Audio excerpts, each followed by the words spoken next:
अस्सलाम वालेकुम नाज़रीन, अमीन सिरिया पाकिस्तान बुलेटिन न्यूज़ रिपोर्टिंग पार्ट ठटे मां पाकिस्तान बुलेटिन न्यूज़ जे रिपोर्टर मोहम्मद अयूब मल्ला जी PPMPA सैयद रियाज़ हुसैन शाह शिराज़ी चयो आहे त यूरिया भाण जो हथरादू कोट ऐं अघनि में इज़ाफ़ी सबबि आबादकार सख़्त परेशानी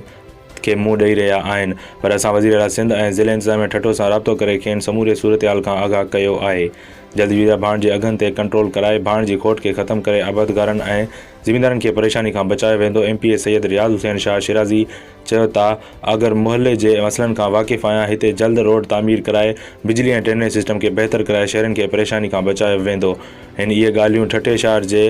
अंगर मोहल्ले में मोहम्मद सलीम शेख सौदागर बोरची, साजिद शेख बोरची ऐं शेख सौदागर बिरादरी पारां ॾिनल आजाणे खे ख़िताब कंदे कयो। हिन चयो त असां बि पंहिंजे वॾड़नि जियां हितां जी आवाम जे बिना फ़र्क़ जी ख़िदमत करे संदन मसइला हल करण में मसरूफ़ आहियूं। आजाणे तक़रीब के साबिक़ा MPA सैयद अमीर हैदर शाह शिराज़ी, साबिक़ा डिस्ट्रिक्ट काउंसिल जे मेंबर सैयद गुलाम हैदर शाह शिराज़ी, सैयद मदद अली शाह काज़मी, हाजी मोहम्मद हनीफ़ मेमण, अदा मेमण,